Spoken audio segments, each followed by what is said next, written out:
Hey guys, welcome to the channel, welcome to another video. Today's video we're going to be talking about Chelsea and their manager Graham Potter. Despite obviously this kind of long-term project thing that Chelsea and Potter were seemingly building together, it seems that it might be over before it's even begun. Reports have started to circulate that there might be increased pressure on Graham Potter following a string of poor performances and obviously poor results. And that's not just coming from allegedly the Chelsea fans. There are some people that are seemingly starting to turn on Potter from inside the club itself. We're going to be talking about Potter, we're going to be talking about Chelsea and everything else in between and this whole long-term project thing and my thoughts on it all. But before we get any further, I would like to remind you all to please like the video and also subscribe if you're new. Both things are always and forever greatly appreciated. And also get involved as well. Leave a comment on this whole Chelsea and Graham Potter situation. That would be great to hear your thoughts and comments and opinions, predictions, feelings, whatever you want to call it down below in the comment section as well. But for now, let's get into the video. Let's talk about Chelsea. Let's talk about Graham Potter. Very intriguing subject, very interesting subject. Obviously, from the outside looking in, I'm kind of glad that another big team is sort of underperforming this season, I guess you'd say. Obviously, me being a Liverpool fan, we haven't been at our best either this season, but Chelsea certainly haven't either, and Chelsea has spent a lot more money on it. But the only difference I'd say in terms of that is that there is cautious optimism with that. They have an owner that is going to be, that seems to be willing to put a lot into it, to invest a lot of money and a lot of time and a lot of effort into this kind of big project that obviously they're building up, and that can only look good for the long-term future. Now, whether Graham Potter is going to be a part of that long-term future remains to be seen. Obviously, when he jumped ship earlier in the season, he jumped ship from obviously Brighton to Chelsea. Thomas Tuchel got sacked by Todd Boehly and by the Chelsea board and everything. Graham Potter jumped at the chance to obviously take a bigger step in his management career, with all due respect to Brighton, of course. And at the time, you can look at it and go, well, that job might not be available several months' time. There might not be another big job available several months at a time. But there might have been, because Graham Potter was a very good manager, and I think he did very well with Brighton, definitely overachieved with Brighton, and obviously could have, I think, taken them on to bigger and better heights, had obviously the Chelsea job not fortuitously came along at that opportune time. In terms of what's happened since then, obviously, it hasn't been great. Performances have been very inconsistent. There's been flashes here of something to kind of cling on to and look at and go, if he can get the right players in, if he can get rid of the dead wood, if he can just get a spine in this team, then maybe that kind of thing will be shown on a more consistent basis. But otherwise, the results have been very poor, and even this calendar year, they've been very poor, and it doesn't look good. They go into the second leg of the Champions League. They're a goal down to Borussia Dortmund. They don't seem to be able to hold on to a lead when they have it. They don't seem to be able to pick up a win right now in any way, shape or form. It's not looking particularly great for Graham Potter and for Chelsea right now. And like I say, it looks like this long-term project, this bigger picture thing, might all be crumbling down before they actually get their teeth really stuck into it. Because, like I say, there are reports circulating that there is pressure growing on Potter going forward. And he is entering a period of games now where it pretty much seems make or break. Get the results, or he's gone. Now, whether or not there's any truth to those rumours or not remains to be seen, of course. I personally don't think there will be, and I'll tell you for why I don't think there will be. I personally believe in giving managers time. I said that with Mikel Arteta at Arsenal, and look where they are right now. I didn't think they'd get to this stage where they're in a title race and everything, but I did say that he would get them to that next level for a manager of better quality to obviously go on and further improve Arsenal and take them to that next level. Obviously, I was right to give him time, because look at what he's achieving right now with Arsenal. I was wrong in the sense that I didn't think he could actually lead them to a title challenge, or maybe even anything beyond that point. We'll have to wait and see how the rest of his Arsenal career goes. But having seen that, I now have evidence to back up my belief that managers should be given time, especially Graham Potter. Things, to my recollection, things weren't exactly great at the beginning of his Brighton career, and then things started to take shape. Once he started to get his ideas across, once he started to get his philosophy across, and everything else, and obviously get the players that he wanted, things started to take a turn at Brighton, and they were starting to really crank up the pressure on the other teams that were around him, and obviously started to overachieve a little bit and to obviously climb that table. With Chelsea, it can be something similar. And I did say a few weeks ago when I was talking about this subject that Chelsea fans, in my opinion, just need to write off this season completely. In my opinion, they wrote off the season completely when they sacked Thomas Tuchel straight after the transfer window, and then brought in Graham Potter. Graham Potter's had to come into this side that has been a little bit dysfunctional, seemingly dysfunctional between the manager, the players. They had to kind of seemingly bridge that kind of relationship. And of course, behind the scenes and off the pitch, Todd Boehly was obviously trying to put the plans and the people in place to kind of make Chelsea sustainable and everything for the long-term future, to get everything ready long-term so that Chelsea can be sustainable and Chelsea can obviously bring in money as well as be successful on the pitch, and so fans can be happy with everything that's going on within the club. So he has had a fair bit to deal with in terms of different changes and different everything. The things on the pitch is obviously down to him a little bit in terms of what he's got at his disposal. Obviously, I think there's a lot of dead wood at that club. There is still a lot of changes that need to happen, and obviously that's going to take time, and that's going to take time to obviously gel in all of them new players that are coming in. Obviously, time to see who needs to be cleared out, who needs to be brought in, the type of player that needs to be brought in. There's a lot going on at Chelsea right now that I think needs to take time to settle, and obviously a lot to kind of plan for the future.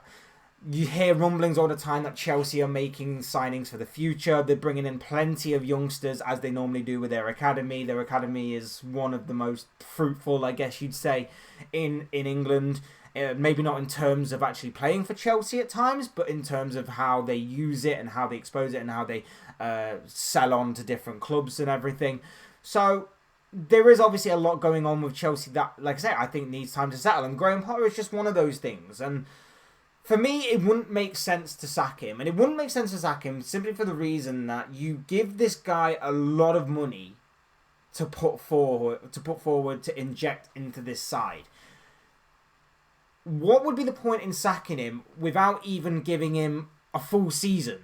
Or let alone finish the remainder of this season that he was brought in for? What would be the point in giving him these several months and then bringing someone else in when you've already pumped a lot of money in? You've already bought in Enzo Fernandez for your midfield. You brought in Mudryk. You brought in a couple of other players as well. You got a couple more in the pipeline that are going to be coming in the summer. So much money's been pumped into this, and you had Graham Potter in mind. It just, to me, wouldn't make sense to sack him based off of a few results that have obviously gone wrong. And I know they're bad results, and I know that, no Chelsea fan wants to lose to Tottenham. No one wants to lose to Tottenham. But no Chelsea fan in particular, given the history and the rivalry and everything, wants to lose to Tottenham. I 100% guarantee and understand that. But in my opinion, the bigger picture is that a short-term sort of blister like this, I guess you'd say, maximum healing going forward. Because obviously everything seems to be being put in place. The wheels seem to be in motion for Chelsea to be very, very successful going forward. Not just in terms of off the pitch and the business side of things and obviously the money and the income and the revenue and all that kind of stuff, but on the pitch as well. Todd Boehly, like I said, seems to be prepared to absolutely pump this club with as much money as possible before financial fair play possibly get in on that, if they ever actually do anything, and try and make them as successful as possible. And obviously he did have Graham Potter in mind. He did seem to have Graham Potter, and I said it when Thomas Tuchel got sacked. I genuinely believe that he wanted Thomas Tuchel out of that club right off the bat, right when he first obviously became owner. That hasn't changed. I still am firmly of the belief that he didn't want Thomas Tuchel there, but he couldn't turn the fans instantly against him because obviously they liked Tuchel too much. So the first sign of bad things coming and bad things happening, that's when he took his opportune moment to obviously take out Tuchel and replace him with Potter, and that's exactly what has happened. In my opinion, Graham Potter deserves to at least stay. If you're here in a year's time and things obviously haven't changed and results are still poor, performances are inconsistent, he's actually got players he wants. Because let's face it, Chelsea are pretty much playing without a striker right now. I think their whole midfield needs to be ripped out. I think a couple of their defenders need to be tweaked a little bit. I think their goalkeeper situation needs to be looked at again. And especially striker-wise, Jesus Christ, like they're playing without a striker, for God's sake. Not entirely down to the faults of Graham Potter, or it's a whole collective thing. Like, that needs to be addressed, that needs to be looked at. But if he's not given the right tools, the complete right tools to obviously take this club to a new level, to the next level, to the level they want to be at again, then obviously he is going to fail. For me, he has to be given time. He has to be given the right tools again. He has to be given the right kind of player. He has to be able to say, these lot, deadwood, not good enough, past their sell-by date, whatever it may be, get rid of them. These players, plan A, bring them all in. And let's face it, in football, money does talk. They're unlikely to get European football next season. Champions League definitely out the question. They still could resurrect the end of their career to some sort of Europa League, or maybe even, I say at best or at worst, Europa Conference League thing. Doesn't really matter. Maybe taking a year out of Europe might be good for the long-term stability. Only having pretty much 1 or 2 games a week, depending on how the schedule is going to be next season, might be a good thing again, and might benefit Chelsea in the long run for the next campaign.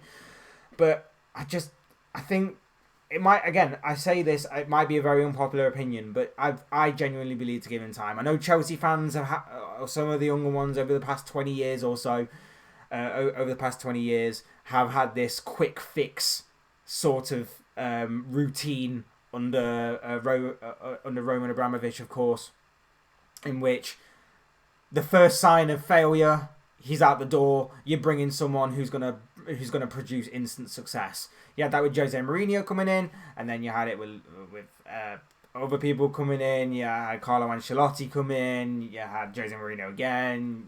You know, Avram Grant came in. All these managers came in, instant success after failure, and pretty hard failure at that from the previous manager. So, to me, I say look at the bigger picture. I say give him time. I say give him the right resources. Give him the backing that I think he somewhat deserves, somewhat requires. And I think in the long run, I think Chelsea fans might be happy with that, and obviously we'll be looking forward to an optimistic future, because let's face it is a very optimistic future. Like I say, there's a lot of work being done for the future of this club. There's a lot of work that's being put into the academy, to obviously producing the next generation of players and everything. There's a lot of work being done to make Chelsea a very, very, very promising and very successful business model in terms of revenue and financial matters and everything off the pitch as well. And obviously it's looking at bringing in the best players to Chelsea Football Club, and that is obviously what the whole sort of project is about. And Todd Boehly and Graham Potter are going to be at the forefront of that. I just think Chelsea fans need to be a bit patient, need to just give him a bit of time, write this season off. I know it doesn't sound right, and I know that I would be angry too if this was my club, in just saying ride the season out. Take your beatings, but make sure you just keep your heads above water and just go again next season. I know that's not exactly the right mentality to have, but sometimes taking a backward step can obviously lead to a very, very bright and bigger future. And I think that is possibly where Chelsea are heading, providing they take this backward step this campaign. Keep the manager as it is. Tweak a few things elsewhere. Obviously get the right people and places behind the scenes and everything. get obviously your squad together, rip out the dead wood, get rid of the players you don't want, bring in the players that you do want, and I think Graham Potter will succeed in the end. And if I was a Chelsea fan, he'd have my backing. And I'm not just saying that to be banterous or anything, or looking at it from a rival fan's point of view as this is kind of funny that Chelsea are failing and Chelsea are underperforming and Chelsea are losing to these teams, or dropping points to these teams and losing to their fierce rivals Tottenham at the weekend and everything. And I know that's bad, like I say, but I think in the long run it will all work itself out. And like I said, I don't expect this to be a very popular opinion. It's just my thoughts, and and of course, like I say, these are just the thoughts, comments, opinions, predictions, feelings, whatever you want to call it, of this guy. I want to know what you guys think. What do you make of this whole Chelsea and Graham Potter situation? Do you think he should be sacked? Do you think there's someone else waiting in the wings to pounce on this job that obviously would feature a lot of money and a lot of optimism and possibly a bright future as well? Or do you think they should stick with him? Or do you think that they should look at the bigger picture, take a step back for a second, look at the long-term project, and just ride this season out, which is essentially what I'm trying to say here in this video. I'd love to know your guys' thoughts, your comments, opinions, predictions, feelings, whatever you want to call it, down below in the comment section. It'll be short, it'll make for interesting reading. Otherwise, hit the like button on the way if you enjoyed the video, subscribe if you're new or want to see more content like this. Both things are always be greatly appreciated. And as always, thank you all so much for watching and listening. I've been Fletch. This has been another Fletch Talks video, and I'll see you all again soon in another video.